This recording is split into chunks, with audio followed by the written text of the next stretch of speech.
There was a period in his life when he believed love would finally solve what achievement never could. After years of pushing himself, demanding more, chasing goals that always stayed one step ahead of satisfaction, he thought that being loved by someone would quiet that restless voice inside him, that in a relationship, he would finally feel complete, grounded, at ease. At the beginning, it felt that way. Being with her brought a sense of relief he hadn't known before.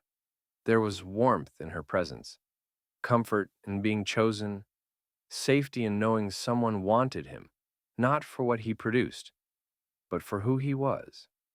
Or at least, that's what he believed. And without realizing it, he placed something very delicate into the relationship: his sense of worth. He wanted to be a good partner, not in a performative way, but in a sincere one. He paid attention. He remembered details. He listened carefully to what she said, and more importantly, to what she didn't say. When something bothered her, he adjusted. When she felt insecure, he reassured her. When tension appeared, he was quick to soften, to compromise, to smooth things over. At first, this felt like a love. It felt mature. It felt responsible. But love, when mixed with fear, can quietly turn into something else. Over time, he noticed that he was always the one bending first, not because she demanded it, but because he felt an internal pressure to keep everything stable. He became very good at reading her moods, anticipating her reactions, preventing discomfort before it had a chance to exist. He told himself that this was what caring looked like. Slowly, his days began to revolve around maintaining balance. He chose his words carefully. He delayed conversations that felt uncomfortable. He avoided bringing up topics that might lead to disagreement. And when something didn't feel right, he convinced himself it was temporary, unimportant, something he could carry quietly. He stopped checking in with himself. He stopped asking what he wanted to do. He stopped noticing what felt heavy. He stopped expressing when something didn't sit right. Instead, he adapted. There were moments when he felt it, subtle moments, a hesitation before answering a question, a pause before sharing an opinion, a tightening in his chest when he wanted to say no but said yes instead. He noticed himself choosing harmony over honesty again and again because honesty felt risky, and risk to him felt like the possibility of loss. He told himself that all relationships require sacrifice, that compromise is necessary, that love means choosing the other person sometimes, even when it's uncomfortable. And that is true. But what he didn't realize was that he was no longer choosing sometimes. He was choosing always. Over time, something inside him began to fade, not dramatically. There were no explosive arguments, no betrayals, no clear moments of collapse. That's what made it so difficult to recognize. The relationship looked healthy from the outside. They functioned well. They communicated calmly. They supported each other. Yet, he felt increasingly disconnected from himself. He started noticing it in small, ordinary moments. When she asked what he wanted for dinner, and he said, "Whatever you want," even though he knew what he wanted. When they made plans and he agreed automatically, without checking how tired he was. When she shared frustrations and he absorbed them without sharing his own. He was present in the relationship, but absent in his own life. Sometimes, lying next to her at night, he felt an unfamiliar loneliness, not because she wasn't there, but because he wasn't fully there. His body was present, but his inner world was guarded, edited, restrained. He wondered quietly, something that scared him deeply. If I stopped trying so hard, would she still choose me? That question didn't come from anything she had done. It came from a belief he had carried for years. He had learned long ago that love, like approval, had to be earned, that being valued meant being useful, agreeable, dependable. And without noticing, he had brought that belief into the relationship. He wasn't just loving her, he was proving himself quietly, constantly. Conflict became something to avoid, not something to navigate. When disagreement appeared, he minimized his own perspective.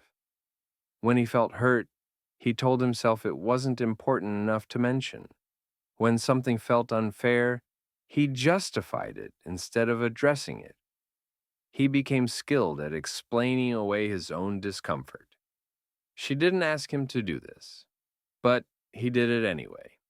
And the more he disappeared, the more invisible he felt.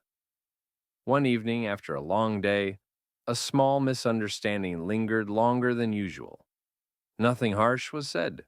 No voices were raised. But there was a pause, a moment where neither of them spoke. And in that silence, something shifted inside him. He realized he was exhausted, not from the relationship itself, but from the effort of constantly managing it, from being careful, from editing himself, from protecting the connection at the cost of his own presence. For the first time, he allowed himself to ask a question he had avoided for years. Am I being loved for who I am, or for who I've learned to be? That question didn't blame her. It didn't accuse the relationship. It pointed inward. He began to see the pattern clearly. The same way he once tried to earn his worth through achievement, he was now trying to earn love through self-erasure. Different setting, same belief. And no relationship, no matter how healthy, can survive being built on someone slowly disappearing. This realization didn't bring immediate clarity. It brought discomfort, fear, doubt. Because if he stopped adapting so much, if he started expressing himself honestly, things might change. And change felt dangerous. He imagined difficult conversations. He imagined disappointment. He imagined losing the relationship altogether. And for a while, fear kept him exactly where he was. But something inside him had already shifted. He started with small things, not dramatic declarations, not confrontations, just honesty. He voiced a preference instead of deferring. He paused before agreeing automatically. He allowed himself to say, I need time to think, instead of offering immediate compliance. And the world didn't end. Some conversations became heavier. Some moments felt awkward. Some silences lasted longer than usual. But something else emerged as well: authenticity. The relationship became less smooth, but more real. Less controlled, but more alive.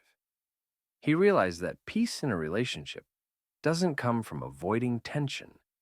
It comes from knowing you don't have to abandon yourself to maintain connection. Not every relationship survives this shift. Some are built on the version of you that tries too hard, and when that version steps back, the structure collapses. But even when that happens, something important remains intact. You. He learned that love is not proven by endurance, that staying quiet is not the same as being understanding, that sacrificing your voice is not a sign of maturity. True intimacy requires risk: the risk of being misunderstood, the risk of being inconvenient, the risk of being fully seen. And most importantly, he learned that if a relationship requires you to disappear in order to survive, it is already costing too much. Maybe you've felt this too, trying to be the perfect partner, avoiding conflict, calling it love, calling it patience, calling it compromise, when in reality, You were afraid that being fully yourself would push someone away. Here's the truth he had to face slowly and painfully. Love is not about how much of yourself you are willing to lose. It's about how much of yourself you are allowed to keep. And the moment you stop disappearing in love is the moment love finally has a chance to be real.